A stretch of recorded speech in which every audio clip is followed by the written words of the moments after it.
जरूर जान ले गीता के ये अनमोल वचन। जीवन में आएगी खुशहाली। मानव मन एक नाव की भांति संसार रूपी सागर में निरंतर विचरण करता रहता है, लेकिन दिशा ज्ञान न होने के कारण कई बार यह नाव रूपी मन भटक जाता है और जीवन अवसादों में फंस जाता है और दुख की एक लहर आती है और व्यक्ति को स्वयं समा लेती है। लेकिन अगर दिशा का ज्ञान हो तो ये संसार रूपी सागर आपका कुछ नहीं बिगाड़ सकता।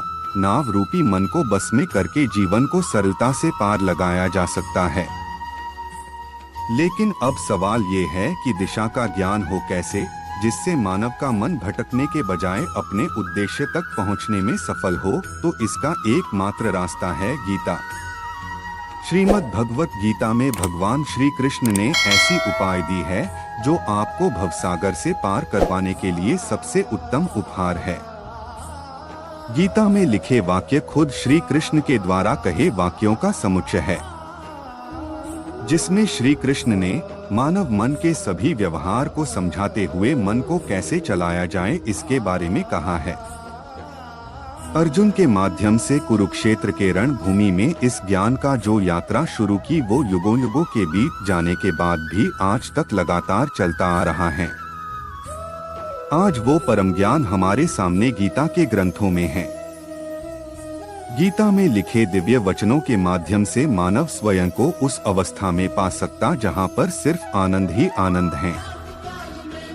इसमें लिखे ज्ञानी वचनों के माध्यम से मानव अपने मन को अपने इच्छा अनुसार संचालित कर सकता है तथा अपने मन पर काबू पा सकता है।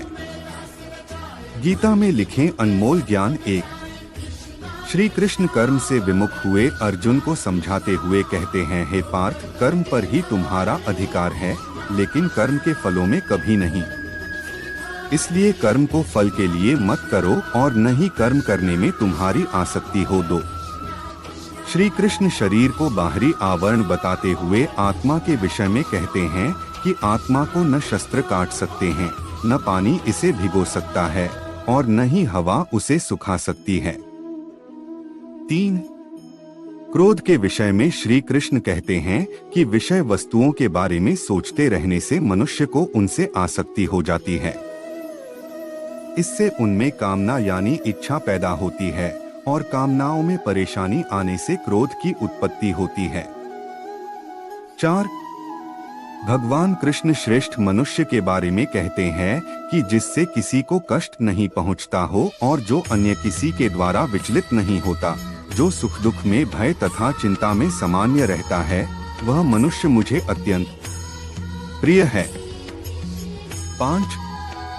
श्री कृष्ण अपना परिचय देते हुए कहते हैं कि हे पार्थ, जब जब धर्म का लोप होता है और अधर्म में वृद्धि होती है, तब तब मैं धर्म के अभ्युत्थान के लिए स्यमन की रचना करता हूँ यानी अवतार लेता हूँ।